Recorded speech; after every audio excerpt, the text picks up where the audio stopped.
Everyone, आज हम geography की सीरीज में सेवेंथ क्लास की ज्योग्राफी का थर्ड चैप्टर डिस्कस करेंगे, जिसका नाम है आवर चेंजिंग अर्थ।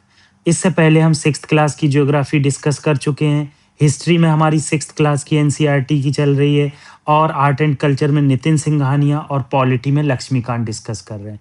तो मेरी रिक्वेस्ट है, आप हमारे चैनल को सब्सक्राइब, लाइक, शेयर ज़रूर करें। देखो, पहली इंपॉर्टेंट चीज़ यहाँ देख लो कि हम इसमें बहुत सारे क्वेश्चन डिस्कस करेंगे। जो चीज़ आपको एनसीईआरटी में नहीं दी है, वो मैंने यहाँ पर कलेक्ट की है, ताकि आपको कॉन्सेप्चुअल क्लियरिटी हो जाए। बहुत इंपॉर्टेंट चीज़ ये समझना है कि हर टीचर फ्री में तो पढ़ाता है, मगर सारी चीज़ें नहीं लाता। देखो, मेरा मेन पर्पज़ है कि जो सेक्शन है उसको नॉलेज मिले, और नॉलेज के साथ साथ एग्ज़ाम क्वालिफाई हो। तो एग्ज़ाम क्वालिफाई करने के लिए आपको वाई ज़रूर आना चाहिए। ऐसा क्यों होता है? तो सबसे इम्पोर्टेंट चीज़ यहाँ पर पहले जो बात की गई है, लिथोस्फेरिक प्लेट्स की बात की है। यहाँ पर बात की है कि किस तरह से जो हमारी अर्थ है, और अर्थ जो है, ये चीज हम देख चुके हैं कि इनर कोर होता है, आउटर कोर होता है, इनर मेंटल होता है, आउटर मेंटल होता है, और आउटर मेंटल का कुछ पार्ट और क्रस्ट मिलकर लिथोस्फीयर बनाते हैं। तो यही चीज यहाँ पर बात की है कि लिथोस्फेरिक प्लेट, मतलब इन्होंने क्रस्ट प्लेट नहीं कहा। लिथोस्फेरिक प्लेट का मतलब है कि क्रस्ट तो इन्वॉल्व है इसमें, क्रस्ट तो है ही, मगर इसके अलावा क्या है कि मेंटल का upper most solid part involve है, इसीलिए इसे लिथोस्फेरिक प्लेट कहा है। तो ये लिथोस्फेरिक प्लेट जो होती हैं, ये इस तरह से डिवाइड होती हैं, ठीक है। और ये जो मूव करती हैं, ये हमारे अर्थ पे जो मॉल्टन मैग्मा होता है उसके ऊपर मूव करती है। मैं ये बताऊंगा ये मॉल्टन मैग्मा कहां पर होता है और किस तरह से एस्थेनोस्फीयर का रोल आता है, जो एनसीईआरटी में नहीं लिखा हुआ है, जो मैंने डिस्कस किया है। तो ये हमारी इंडियन प्लेट है। पहले जब अर्थ की उत्पत्ति हुई, जो अर्थ आग का गोला थी, फिर उसके धीरे धीरे ठंडा हुआ, तो ये इंडियन प्लेट क्या है, अफ्रीकन प्लेट से मिली हुई थी, और ऑस्ट्रेलियन प्लेट भी इसका पार्ट थी। तो धीरे धीरे इंडियन प्लेट का जो है वो मूवमेंट हुआ, किस दिशा में? नॉर्थ टू नॉर्थ ईस्ट की दिशा में। जब ये इंडियन प्लेट मूव की, तो क्या हुआ, लाखों सालों के बाद यहां पर ये यूरेशियन प्लेट से टकराई, तो यहां पर हिमालय का फॉर्मेशन हुआ। आज भी क्या है, जो ये प्लेट है, ये आपस में एक दूसरे को प्रेशराइज करती हैं, उसकी वजह से देखेंगे आप हिमालय की, खासकर माउंट एवरेस्ट की जो हाइट है, वो बढ़ती हुई दिखेगी। तो ये चीज यहां बात की गई है कि किस तरह से लिथोस्फेरिक प्लेट मूव करती है। बहुत स्लोली मूव करती है, मिलीमीटर, मतलब एक साल में कुल मिला के बहुत कम मिलीमीटर के बराबर मूव करती है। और ये मूवमेंट जो होता है मॉल्टन मैग्मा पर होता है, जो इनसाइड ऑफ अर्थ होता है। ये चीज अभी ही देख लेते हैं कि कैसे मॉल्टन मैग्मा पर मूवमेंट होता है। देखो, पहली चीज यहाँ मूवमेंट, ये एक्सोजेनिक फोर्सेस, ये क्वेश्चन उससे रिलेटेड, ये आंसर। और ये अब floating of lithospheric plate on asthenosphere, अगर आप चाहेंगे तो ये एनसीईआरटी में नहीं मिलेगा। एनसीईआरटी में मिलेगा कि मॉल्टन मैग्मा पर जो प्लेट है वो मूवमेंट होता है, मगर हमारा वो मेन पर्पस नहीं है। मेन पर्पस है कि क्या क्या लिथोस्फेरिक प्लेट किस पर मूव करती है। तो मैंने बताया कि अर्थ के अंदर बहुत सारी कोर होती हैं। जैसे अगर ये अर्थ का एक पार्ट ले लो, तो ये इनर कोर हो गई जो सॉलिड होती है, ये आउटर कोर हो गई जो लिक्विड होती है, और ये इनर मेंटल हो गई जो सॉलिड होती है, ये आउटर मेंटल हो गया जो लिक्विड होता है, ठीक है। लिक्विड में कुछ पार्ट ये जो आता है, ये एस्थेनोस्फीयर आता है। ये सेमी मॉल्टन फेज में पाया जाता है। सेमी मॉल्टन का क्या मतलब है?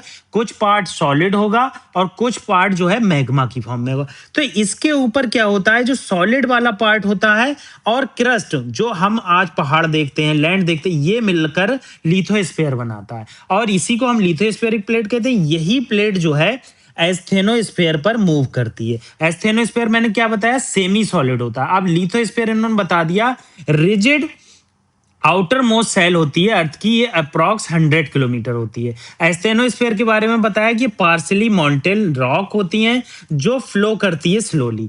मतलब ये जो है, इस पर प्लेट ऐसे समझ लो, अगर किसी ग्लास में पानी भरा है और उसके ऊपर स्पंज डाल दें, या फिर जो गत्ता आता है वो डाल दें, तो क्या होगा, ये इस पर मूव करेगा थोड़ी देर, ठीक है। क्योंकि इसकी डेंसिटी जो होती है, लिथोस्फेरिक प्लेट की डेंसिटी कम होती है इन कंपेरिजन टू एस्थेनोस्फीयर का जो सेमी मॉल्टन मैग्मा होता है। अब फ्लोटिंग मैकेनिज्म इन्होंने बताइए, प्लेट क्या करती है, फ्लोट करती है और मूव करती है ओवर सॉफ्टर और डक्टाइल एस्थेनोस्फीयर पर, ठीक है।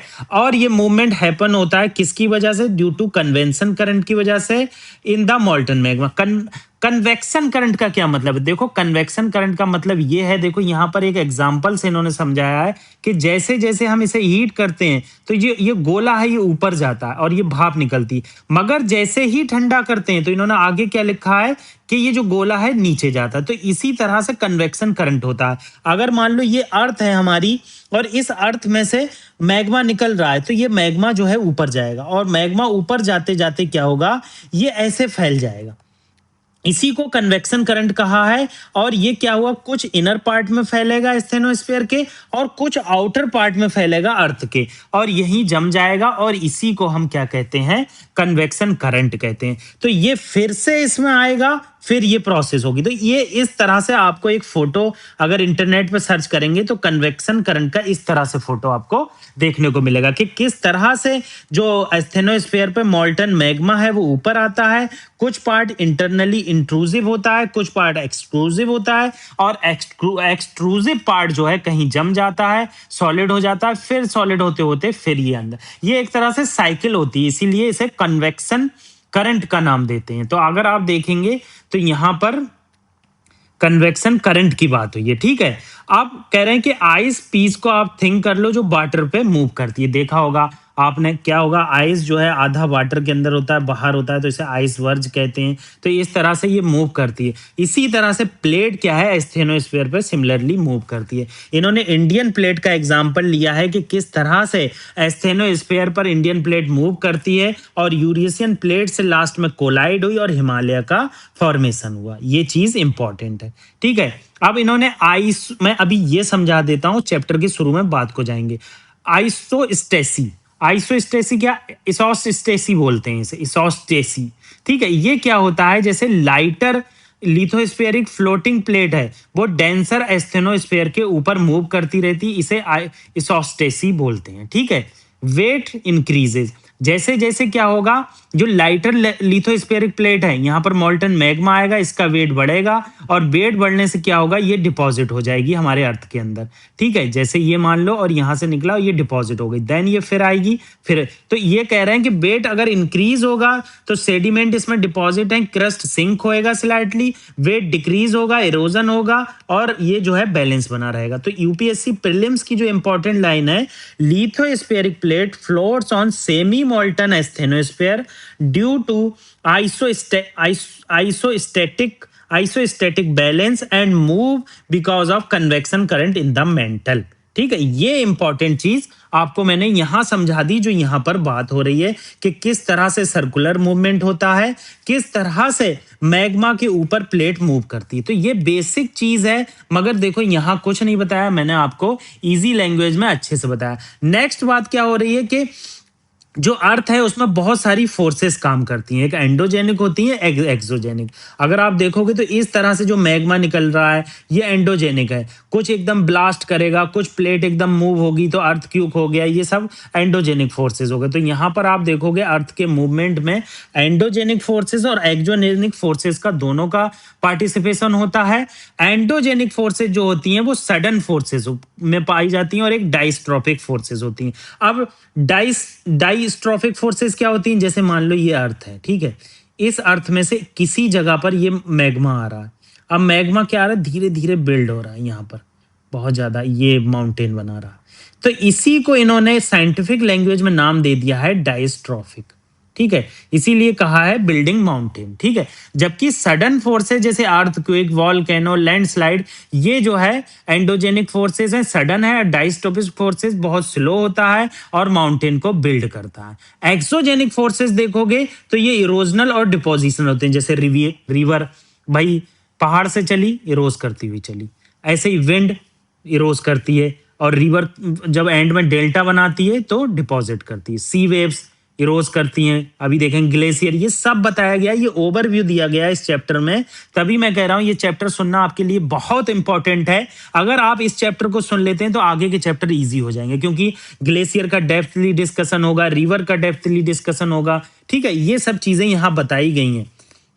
अब आगे देख लेते हैं। अब लिथोस्फीयर एंड अर्थ मूवमेंट की बात की है। देखो लिथोस्फीयर में बता चुका कि क्रस्ट और अपर पार्ट जो मोस्ट सॉलिड पार्ट होता है उसको मिलकर लिथोस्फीयर बनता है। और लिथोस्फीयरिक प्लेट क्या होती है, सेवरल प्लेट में टूट जाती है और उसी को हम ऑस्ट्रेलियन प्लेट, पैसिफिक प्लेट और यूरेशियन प्लेट के नाम से जानते हैं। जैसे ये नॉर्थ कैरिबियन प्लेट हो गई, कॉकॉस प्लेट हो गई, जॉन डी फूका प्लेट हो गई, नस्का प्लेट हो गई। ये यूपीएससी छोटी प्लेट पर बहुत फोकस करता है। ये आपको याद होना चाहिए किस कॉन्टिनेंट्स में होती हैं, किस ओशियन से मिलती हैं। तो ये चीज हो, अरेबियन प्लेट, यहाँ पर ये प्लेट जो है आपको पता ही होना चाहिए। इसको आप जेरोक्स निकाल कर रट सकते हैं। ठीक है, आगे क्या बताया गया है, प्लेट मूवमेंट बहुत स्लो मूवमेंट होती है, ये मैंने बता दिया। कन्वेक्शन करंट कैसे काम करता है और इंडियन प्लेट कैसे मूव करती है, ये सब चीज मैं डिस्कस कर चुका। अब अर्थ मूवमेंट की बात की गई है।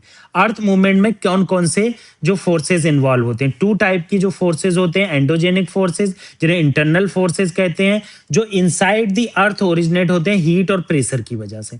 अंदर देखो क्या होता है, कोर होती है सॉलिड, देन मॉल्टन कोर होती है, देन सॉलिड मेंटल होता है, फिर क्या होता है, लिक्विड मेंटल होता है। तो ये जो लिक्विड वाली कोर है, यहाँ पर अगर आप देखेंगे तो वेव मूव नहीं कर सकती, कौन सी, सेकेंडरी वेव। इसी से पता चलता है ये लिक्विड है हमारी। आगे मैं आपको बताऊंगा किस तरह से एस वेव जो है लिक्विड में मूवमेंट नहीं होता है, एस वेव का केवल सॉलिड में मूवमेंट होता है। तो यहाँ पर सॉलिड में मूवमेंट दिखेगा एस वेव्स का, जो अर्थक्वेक्स आएंगी, जो प्लेट के मूवमेंट, जब प्लेट टकराती है तो उससे आएंगी, मैं आपको बता दूंगा। अभी आप यहां समझिए। अब एंडोजेनिक फोर्सेस में सडन और स्लो मूवमेंट होता है। सडन जो मूवमेंट होता है वो अर्थक्वेक की हो निकलता है, उससे वोल्केनो इरप्शन होता है। जैसे क्या है, प्लेट, भाई एक प्लेट दूसरी प्लेट से सडन टकराई, हम वो अगर हल्के से भी टकरा रही है तो उसको सडन माना जाएगा, क्योंकि उसका इतना ज्यादा वेट होता है, इतना ज्यादा हीट होता है, इतना ज्यादा प्रेशर होता है, उसकी वजह से अर्थक्वेक आता है। और कहीं कहीं वॉल्केनो ओरिजिन भी दिखेगा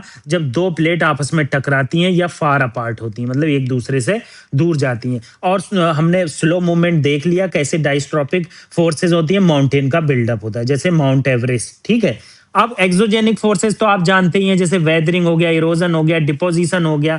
तो रिवर क्या करती है, इरोजन का काम करती है। और सैंड ड्यून्स भी जो है डेजर्ट की वजह से, हवा की वजह से फॉर्म होते हैं डेजर्ट में। ये सब चीज हम देखने वाले हैं। ठीक है, तो ये चीज आप हम अच्छे से याद रखना। अभी वेदरिंग देखेंगे क्या होता है, इरोजन देखेंगे। देखो वेदरिंग में एक इंपॉर्टेंट चीज है, क्या हुआ, कहीं बारिश हुई और कहीं पर ये रॉक है, तो वेदरिंग का मतलब है कि रॉक जो है दूर कई भागों में तब्दील हो जाएगी, मूव नहीं करेगी। वेदरिंग में अगर मूवमेंट आ गया तो वो आपका ऑप्शन गलत हो जाएगा। आप याद रखना, वेदरिंग में मूवमेंट नहीं आता है, जबकि आप इरोजन में देखोगे मूवमेंट मूवमेंट केवल यूज होता है। देखो यूपीएससी में ये छोटी छोटी चीजें ही पूछी जाती हैं। यूपीएससी एग्जाम का मतलब ही है कि आपके माइंड की टेस्टिंग, आप किस तरह से वर्क करते हैं, आपका कहाँ पर क्या डिसीजन लेते हैं, यही प्रीलिम्स का मेन पर्पस होता है। तो प्रीलिम्स में ऐसे ही क्वेश्चन रखे जाते हैं कि उस टाइम पर आप डिसीजन क्या लेते हैं, कौन सा ऑप्शन चूज करते हैं। ठीक है, तो मैंने ये आपको बता दिया। जैसे यहाँ पर एक क्वेश्चन मैंने बनाया, इसको देख लो पहले, करेक्टली मैच करना है कौन सा ऑप्शन करेक्ट है। ठीक है, क्या है, एंडोजेनिक फोर्सेस। अभी मैंने बताया endogenic forces, formation of Himalaya, बिल्कुल सही है भाई। एंडोजेनिक फोर्सेस होती हैं, प्लेट आपस में टकराई और प्लेट आपस में टकराने की वजह से हिमालय फॉर्म हुआ, एंडोजेनिक। एक्सोजेनिक फोर्सेस वोल्केनो, बिल्कुल गलत। एक्सोजेनिक फोर्सेस में मैंने अभी बताया रेन होती है, विंड होती है, वाटर होता है, इस तरह की फोर्सेस को एक्सोजेनिक फोर्सेस कहते हैं। Lithospheric plate move due to ocean current, बिल्कुल गलत। लिथोस्फेरिक प्लेट मैंने बताया था कि ओशियन करंट की वजह से नहीं होती है, मैग्मा के कन्वेक्शन की वजह से होती है। ठीक है, ये चीज आपको पता होना चाहिए। ये मैंने आपको डिस्कस कर दिया, लिथोस्फेरिक प्लेट किस तरह से एस्थेनोस्फेयर पे मूव करती है। ये कहीं भी आपको किसी कोचिंग इंस्टीट्यूट में फ्री में नहीं मिलेगा, लोग इसे बचा कर रखते हैं ताकि हम जो है पेड सब्सक्राइबर को पढ़ा सकें। ठीक है, आगे देख लेते हैं वॉल्केनो। अब देखो मैंने क्या बताया कि मैंने आपको बताया एस्थेनोस्फेयर होता है, सेमी मॉल्टन मैग्मा होता है। यही मैग्मा जो होता है ये ऊपर को आता है, ये मैग्मा चैम्बर बना लेता है, मतलब बहुत सारा मैग्मा एक जगह इकट्ठा हो जाता है। ये तो बहुत छोटा लग रहा है। अब ये मैग्मा क्या होता है, वेंट की सहायता से ऊपर आता है, अर्थ के क्रस्ट पर आता है। और ये क्रस्ट पर आकर या तो बहुत तेजी से फटता है या स्लोली स्लोली होता है। ये सब वॉल्केनो का एक सेपरेट चैप्टर होगा, उस पर डिस्कस डिस्कस करेंगे। तो यहाँ पर बात की गई है कि सडन इरप्शन होता है, गैसेस और एस फॉर्म होती है, और यहाँ पर जो एक गड्ढा बनता है इसी को क्रेटर कहते हैं। अगर मान लो कोई सडन चीज आएगी तो आसपास की चीज फट जाएगी, जब ये फट जाएगी तो यहाँ पर एक गड्ढा फॉर्म हो जाएगा।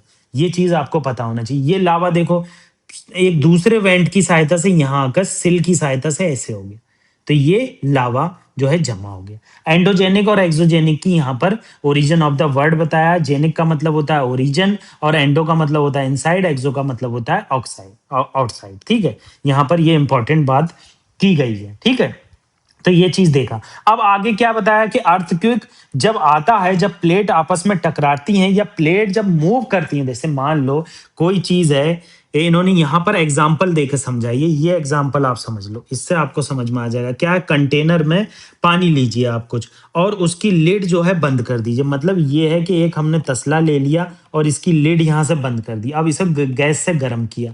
अब क्या होगा, जो लिड ढक्कन है वो ढक्कन एकदम उछाल मारेगा और उसके ऊपर चम्मच रखा हुआ बोलेगा चम चम चम चम चम चम, इस तरह से। तो ये जो बोलेगा, यही चीज को क्या कह रहे हैं कि इसी तरह क्या होता है, जैसे ही प्लेट मूव होती है, लिथोस्फेरिक प्लेट मूवमेंट होती है, उसकी वजह से वाइब्रेशन होता है। यही वाइब्रेशन क्या कहलाता है, अर्थक्वेक कहलाता है। भाई वाइब्रेशन तो ये जब एक प्लेट दूसरी प्लेट से टकराई और एकदम वो अपने यहाँ पर अर्थक्वेक फील हुआ, पंखे हिलने लगे, कई बिल्डिंगें गिर गई, तो इस तरह की चीज को हम क्या कहते हैं, अर्थक्वेक कहते हैं। उस वाइब्रेशन के नाम को ही अर्थक्वेक कहा गया है। ये चीज अगर आप समझ गए तो आप भूलेंगे नहीं मेरा भाई। जो चीज है वो अच्छे से पढ़ो, रिवीजन करके पढ़ो। बहुत ज्यादा नॉलेज ले लोगे कोई फायदा नहीं होगा, क्वेश्चन सॉल्व नहीं होंगे। अब जहां से ये अर्थक्वेक निकलता है, जहां से ये वेव रिलीज होती है, उसको हम फोकस कहते हैं, और जहां अर्थ की सरफेस पर पहुंचता है उसे इपीसेंटर कहते हैं। ये इन्होंने प्लेट बाउंड्री दिखाई है और मैंने बताया कि किस तरह से प्लेट का मूवमेंट होता है। ठीक है, अब पी वेव को लॉन्गिट्यूडनल वेव कहा जाता है, एस वेव को ट्रांसवर्स वेव कहा जाता है, एल वेव को सरफेस वेव कहा जाता है। ये हम डेप्थली डिस्कस कर ले रहे हैं और किस तरह से ये वर्क करती है। यहां पर भी वही बात बताइए, ये हाइपोसेंटर कहाँ होता है, जिसे हम फोकस कहते हैं। इपीसेंटर कहाँ होता है, जो सरफेस के ऊपर होता है, और फॉल्ट कैसे डेवलप होता है। ठीक है, ये चीज बताइए। अब आ जाते हैं अदर टॉपिक पर, पी वेव, एस वेव और एल वेव। किस तरह से पी वेव, एस वेव और एल वेव वर्क करती हैं। तो यहां पर पी वेव को हम प्राइमरी वेव और लॉन्गिट्यूडनल वेव कहते हैं। अब मैं लॉन्गिट्यूडनल वेव आपको बताने जा रहा हूं क्यों कहते हैं। जैसे मान लो ये स्पंज है, अब स्पंज को हम दबाते हैं तो ऐसे कंप्रेस होगा। ठीक है, तो यहां पर देखो कंप्रेशन वेव भी कहा है, और इसको छोड़ते हैं तो ऐसे एकदम रिलीज होगा। तो कंप्रेशन और एक्सपेंशन होता है, जो ये पी वेव है। अब स्पंज को हमने दबाया तो यहाँ पर हाई डेंसिटी हो जाएगी, ये एरिया में हाई डेंसिटी देखने को मिलेगी, और इस एरिया में जो है लो डेंसिटी देखने को मिलेगी। ठीक है, तो ये स्पंज की तरह लॉन्गिट्यूडनल वेव होता है। तो यहाँ पर यही चीज बताई गई है कि पी वेव को हम प्राइमरी और लॉन्गिट्यूडनल वेव कहते हैं। ये वेव लिक्विड, सॉलिड और गैस तीनों माध्यम में मूव कर सकती है। ये इंपॉर्टेंट है, जो मैं पहले आपको बता रहा था, अभी क्लियर कर दूंगा। ठीक है, particle movement back and fourth होता है। बैक एंड फोर्थ का मतलब है आगे जाते हैं पीछे जाते हैं, आगे जाते हैं पीछे जाते हैं, आगे जाते हैं पीछे जाते हैं, आगे जाते हैं पीछे जाते हैं। ठीक है, नेचर कंप्रेशनल वेव होता है, कंप्रेस करता है। 6 to 8 किलोमीटर पर सेकेंड भाई स्पीड होती है इसकी। एग्जाम्पल है vibration felt before A major shock. बहुत बड़ा शॉक आया, अर्थक्वेक आया, वाइब्रेशन आया, तो सबसे पहले जो अर्ली वाइब्रेशन होगा उसे पी वेव कहते हैं। प्राइमरी वेव क्यों कहा गया है, पी वेव जो है सबसे पहले और सबसे तेज होती है। ठीक है, एस वेव, अब एस वेव देख लेते हैं। एस वेव को सेकेंडरी वेव कहा जाता है, और दूसरा नेम ट्रांसवर्स वेव है। ट्रांसवर्स वेव क्यों कहा जाता है, इसका जो मूवमेंट होता है वो वेव की तरह होता है ऐसे। ठीक है, अगर आप ये देखोगे तो ऐसे वेव की तरह मूव कर रहा है, इसलिए इसको हम एस वेव कहते हैं। सेकेंडरी वेव क्यों कहते हैं, सेकेंडरी वेव ये इसकी स्पीड कम होती है, तो ये जो है बाद में आता है, मगर डिस्ट्रक्टिव जो होता है पी वेव से ज्यादा होता है। ये भाई इंपॉर्टेंट है, देखो इंपॉर्टेंट जहां लिख रहा हूं उसको नोट कर लो, वही प्रीलिम्स में पूछा जाएगा। ठीक है, स्लोअर होता है पी वेव से, ये मैंने आपको बता दिया, स्पीड कम होती है मगर डिस्ट्रक्शन इसका ज्यादा होता है, और इसे ट्रांसवर्स वेव कहते हैं। ट्रांसवर्स वेव क्यों कहते हैं, क्योंकि ये अप एंड डाउन की तरह मूवमेंट करता है। ठीक है, एल वेव, एल वेव क्या है, जो अर्थ की सरफेस पर पाई जाती है, ये मोस्ट डिस्ट्रक्टिव होती है। ये आप ये जरूर रट लेना, एल वेव मोस्ट डिस्ट्रक्टिव होती है। ये दो सब टाइप होते हैं, लव वेव और रेलिक वेव, और ये अर्थ की सरफेस पर मूव करती है, मैक्सिमम डैमेज करती है। ये चीज इंपॉर्टेंट है, तो यहाँ पर यही बताया गया। अब जैसे प्रीलिम्स का एक एमसीक्यूज देख लो, जो है करेक्ट बताना। P wave can travel through both solid liquid liquid medium, while S wave can not travel through liquid. ठीक है, मतलब एस वेव जो है लिक्विड में मूव नहीं कर सकती, जबकि पी वेव ट्रेवल कर सकती है सॉलिड और लिक्विड दोनों में। तो ये ज्यादा इंपॉर्टेंट है आपके लिए कि किस तरह से सॉलिड में मूव कर सकती है और लिक्विड में मूव कर सकती है, तो आपको ये जान लेना चाहिए। दूसरी इंपॉर्टेंट चीज क्या है, तो ये बिल्कुल यहाँ पर राइट है। दूसरा क्या, L waves are recorded before both P and S wave and then least destructive. क्या बताया कि लीस्ट डिस्ट्रक्टिव होती है, मैंने आपको ये बिल्कुल गलत है। मैंने आपको बताया एल वेव जो होती है बहुत ज्यादा डिस्ट्रक्टिव होती है, तीनों में सबसे ज्यादा होती है, तो ये गलत हो गया। Study of P and S wave behaviour help to determine composition of earth interior, ये गलत है। ठीक है, अगर आप इसका सोल्यूशन, ये सही है, सॉरी ये सही है। इंटीरियर तो आपको पता ही है, अगर आप जो है किसी वेव को डिस्कस करेंगे तो मैंने आपको बताया था कि मान लो ये हमारा अर्थ का एक पार्ट है, तो ये इनर कोर है, आउटर कोर है, इनर मेंटल है, आउटर मेंटल है। तो ये जो एस वेव होती है वो क्या है, लिक्विड में नहीं मूव करती। यहाँ पर अगर आप देखोगे केवल सॉलिड, ये तो बताना मैं भूल गया, can not pass the earth outer core. ठीक है, आउटर कोर में नहीं जाती है क्योंकि आउटर कोर लिक्विड होता है। आपको इजीली यहाँ समझा देता हूँ, देखो ये है, ये आउटर कोर है और ये इनर कोर है। तो आप देखेंगे इनर कोर सॉलिड होता है तो यहाँ पर एस वेव दिखती है, जबकि एस वेव की क्या खासियत है, केवल सॉलिड में मूव करती है। तो आउटर कोर लिक्विड होता है तो यहाँ एस वेव नहीं दिखती है।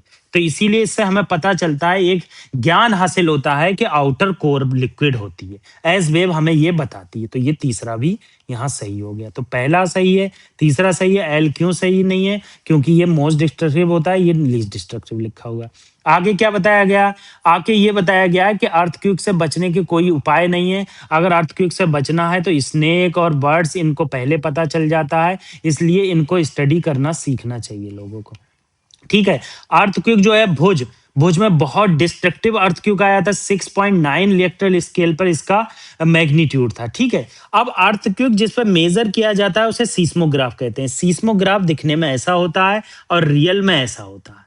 ठीक है, तो सीस्मोग्राफ में क्या होता है, ड्रम होता है, पैन होता है, वेट होता है और स्प्रिंग होता है। तो इस तरह से जब अर्थक्वेक आता है तो इस कागज पर ऐसे मूव करता है। जितना ज्यादा डिस्ट्रक्टिव होगा ये, उतना ज्यादा बहुत तेजी से लाइनें बनाएगा। ठीक है, तो जिस पे मेजर करते हैं उसको हम सीस्मोग्राफ करते हैं, और मैग्नीट्यूड जिस पर नापते हैं उसे रिएक्टर स्केल कहते हैं। ये रिएक्टर स्केल है। ठीक है, ये चीज आपको पता होना चाहिए। जब अर्थक्वेक 5 तक होता है तो बहुत ज्यादा डैमेज नहीं होता, जब 6 के बाद पहुंच जाता है तो हाई डैमेज पहुंचता है, और 7 पे तो बहुत ज्यादा डैमेज देखने को मिलता है। ये रिसेंटली अभी एक जगह अर्थक्वेक आया हुआ है, मुझे उस कंट्री का आप नाम कमेंट बॉक्स में बताइए, आज और कल बहुत न्यूज में रहा है। ठीक है, सेफ्टी प्रिकॉशन क्या लिए जा सकते हैं, सेफ स्पॉट देखिए, किचन के काउंटर के नीचे बैठ जाइए, टेबल पे बैठ जाइए। ठीक है, तो इस तरह के सेफ चीजें आप देख सकते हैं यहाँ पर, ये इंपॉर्टेंट चीज है। दूसरी चीज, stay away from fire place से स्टे, दूर रहिए, चिमनी से दूर रहिए, बड़ी बड़ी बिल्डिंगों से दूर रहिए, प्रिपेयर्ड रहिए और अवेयरनेस फैलाइए। ये सब बातें यहाँ की जाती हैं। मेजर लैंड फॉर्म्स की बात की है, देखो अभी मैंने आपको बताया था एंडोजेनिक फोर्स और एक्सोजेनिक फोर्स। एंडोजेनिक फोर्स में हमने क्या डिस्कस किया, एक बार देख लेते हैं। एंडोजेनिक फोर्स में डायस्ट्रोफिक फोर्सेस मैंने बताया किस तरह से बिल्डिंग का फॉर्मेशन होता है। सडन फोर्सेस में मैंने अर्थक्वेक बताया, वॉल्केनो बताया, और लैंडस्लाइड्स तो आपको पता ही है किस तरह से जो लैंडस्लाइड है, जो इन्वायरमेंट को, पेड़ लैंड्स को पकड़े हुए हैं, पहाड़ों को पकड़े हुए हैं, तो उसकी वजह से स्लाइड्स होती है। एनडीएमए इसमें बहुत ज्यादा वर्क करती है। तो ये चीज हमने यहाँ पर देखी।